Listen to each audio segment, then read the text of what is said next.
allow me to use na as you nakita po natin po ang presentation po ng ating pong Wakra Mesaid DKC Kids, ayun po yung ating pong gamiting title of the short exhortation ngayong hapon na ito, ngayong gabing ito. No, kanawa po ay ating pong makita no, ang biyaya ng Panginoon. And as we continue singing this song entitled, Jesus Paid It All. Amen? Jesus paid it all. So, I believe this hymns, Jesus Paid It All, no, was written, which is one of the most powerful declaration of the gospel ever sung. Because this song, Jesus Paid It All, tells us that our salvation is not partly earned, is not partly finished, but completely paid for Jesus who died on the cross. Amen po ba? He paid it completely by Jesus on the cross. So when the Lord Jesus Christ cried, "It is finished," he wasn't saying his suffering was over. He was declaring that the payment for sin was completed. The payment for our sin was completed. And that's the declaration when he cried out a loud voice, "It is finished." So, tapos na. Hindi po niya sinasabi na tapos na ang kahirapan, no? But he was declaring that the payment of my sin and your sin was completed. The debt of sin was the debt of sin that we could never pay was fully satisfied by His own precious blood. Amen po ba? So, as we continue, as we go on to our points of this message this evening, let us see what being a sinner, what is our condition before a holy God? So the condition of the sinner, it says that every person is a sinner. Amen po ba? Because Romans chapter 3 verse 23 says, "For all have sinned and come short of the glory of God." Every person is a sinner because the Bible mentioned to us, for all have sinned, wala po dyan exemption. Diba? Lahat po tayo ay makasalanan, ay makasalanan. Kaya po sa ating po mga kaibigan, sa bawat isa po sa atin nakikinig po ng mensahe po ngayong gabing ito, sa oras na ito, the Bible says that for all have sinned and we come short of the glory of God. So, pinapakita din po dito that tayo, no, we are spiritually bankrupt, no, and we are unable to pay.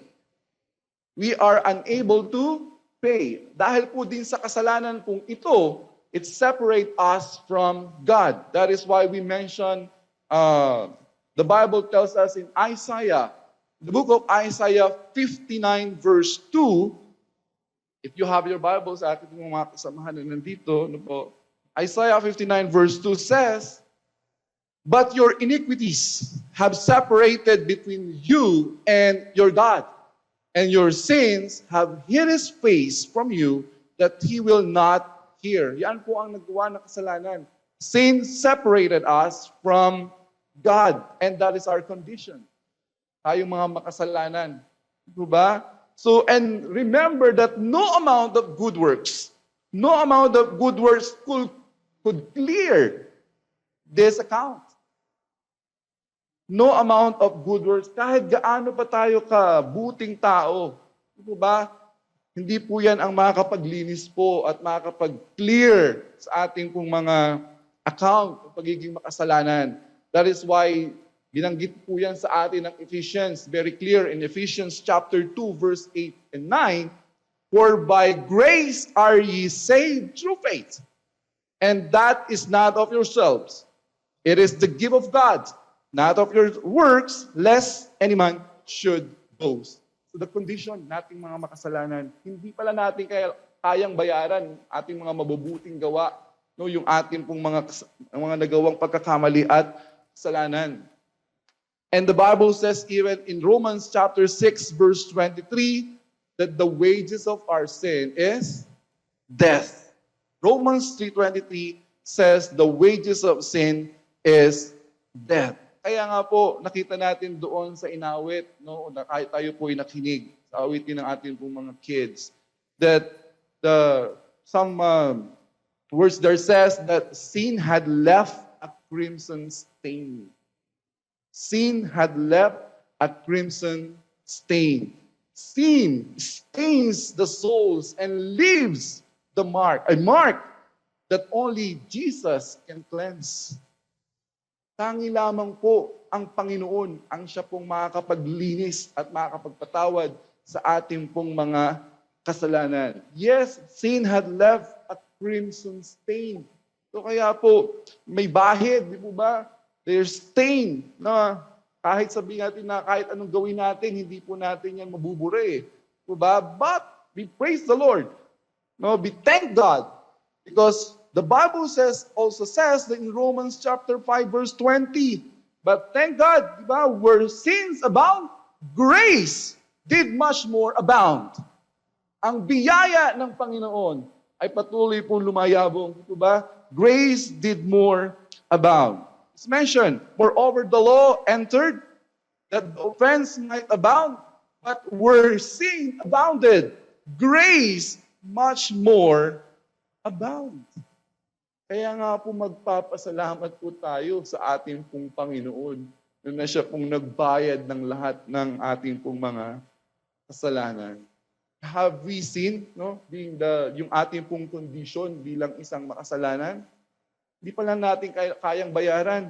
No? At yung kasalanan na yan, it separated us from God. And the wages of our sin is death. At salamat sa Panginoon. No? Ang kanya pong masaganang biyaya. And secondly, makita din po natin that there is a cost. Ano po yung cost of our salvation? Kaya in relation po sa awitin po ng kinanta ng ating pong mga kids, what is the cost of our salvation? Isaiah 53 verse 5, and it says, but he was wounded for our transgressions.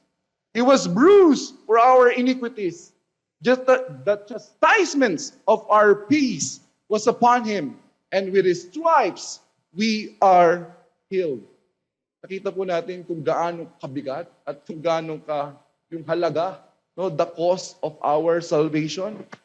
Salvation, yes, salvation is really, it is a gift to us. But it costs Jesus everything. He bore our sins on the cross. 1 Peter 2:24. And it says, who his own self bear our sins on his own blood on the cross, on the tree, that we, being dead to sin, should live unto righteousness, by whose stripes we are healed. Yes, sinasabi natin ang kaligtasan natin ito ay regalo po sa atin. But let us also realize the cost. It costs life of the Lord Jesus Christ. Remember that his own blood was the payment of our redemption. Hindi natin kayang bayarin, hindi natin kayang tubusin yung ating mga sarili. But the blood of the Lord Jesus Christ was the payment of our redemption. 1 John 1:7 says, but if we walk in the light as he is in the light, we have fellowship with one another. And what? And the blood of Jesus Christ, his Son, cleanses us from all our sins. Amen po ba? That his own blood was the payment for our redemption. And hindi lang yun eh. The cost of our salvation, the Lord Jesus Christ, the Bible says he became sin for us. He became sin for us. Yes, we believe that the Lord Jesus Christ ay wala anumang bahid ng kasalanan. Kaya nga po siya ang ating pong tunay na tagapagligtas. Buba siya ating Diyos at tagapagligtas. 2 Corinthians 5:21 tells us that for he had made him to be sin for us, who knew no sin, that we might be made the righteousness of God in him.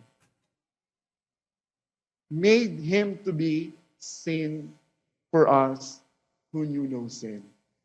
And that's the Lord Jesus Christ, who paid it all. Nakita rin po natin, no? Binanggit doon sa awitin that He washed it white as snow. Narinig po ba natin yan sa awitin? That He washed it white as snow. So remember that the cleansing power of the blood of the Lord Jesus Christ, it reaches the darkest heart. That the blood of Jesus can make a sinner cleanse, can make a sinner pure again, only by the blood of the Lord Jesus Christ. Kaya tayo makasalanan, ma-realize po natin yan. Kaya sa ating po mga kaibigan, makita rin po natin, di po ba, kung gaano ang halaga na bigay sa atin, ano ang cost of our salvation nung tayo po ay niligtas ng ating pong Panginoong Jesucristo. It costs the cost of our salvation. And thirdly, let us also see, yung ating pong binasa, that the completeness of His work. Ano po? Yung completeness of His work. Hebrews 10:12. But this man, after he had offered one sacrifice for sins forever, sat down on the right hand of God.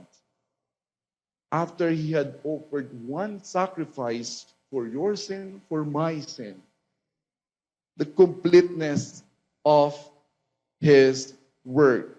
So, as we read a while ago in John 19:30, when Jesus said, "It is finished," He didn't mean, "I am finished." He meant, the work of redemption is done. Tapos na. Nothing more needs to be added. No priest, no ritual, no religious ritual, no good deeds. The price was paid in full. And it was paid by the Lord Jesus Christ. He paid it all. The song says, na binanggit po sa atin. And because Jesus paid it all, we can now live in victory, not in death. That is why on the last point, this is a call to the sinner. The call to the sinner in Acts 16 verse 31. And it says, believe. Kung tinapos na ng Panginoon, diba? Ano na lang kailangan nating gawin? Acts 16:31 says, believe on the Lord Jesus Christ and thou shalt be saved. The payment is made. It's done. But you must receive it. Our friends, you must receive it. Oh, you must accept it by faith. Accept that we are a sinner and put our faith on the Lord Jesus Christ. So that is a call to every sinner. The call to the sinner. So nakita po natin, kahit gaano po kaganda ang ginawa ng Panginoon sa Kristo, if us, o sinners, keep on rejecting, anong halaga? Bagay po na yan. Pero nakita po sana natin, sa umagang ito, sa maikling mensahe po na ito, that the Lord Jesus Christ paid in full. He paid it all. Walang balanse. Diba? He paid it all. So, Jesus paid it all. All to Him I owe. We owe our lives. We owe our love, our service to the one who gave it all. And that is the Lord Jesus Christ. So to conclude and to have our invitation to our dear friends listening to us, to this message right now, remember that Jesus already paid for your sin. He paid your sin debt. You don't have to work it. You don't have to earn it. You simply must receive it. Tanggapin na lang po natin. Tanggapin po natin ang binibigay pong kaligtasan ng ating pong Panginoong Jesucristo. na siya ang nagbayad ng ating mga kasalanan. So Jesus paid it all to Him I owe. Sin had left a crimson stain, He washed it white as snow. Kaya nga po, sabi nung 1 John 1:9, if we confess of our sins, He is faithful and just to forgive us and to cleanse us from all unrighteousness. So, at ngayong hapon na ito, sa ating pong mga kaibigan, if you never trusted Christ as your Savior, come to Him today. Because He paid it all. If you are saved, for us believers, live our life in gratitude and in obedience and faithfulness to the one who saved us and the one who gave it all for us. The one who paid it all for you, for me. And that is the Lord Jesus Christ. Amen po ba? I hope naging maliwanag po when we now joyfully sing this song, Jesus paid it all.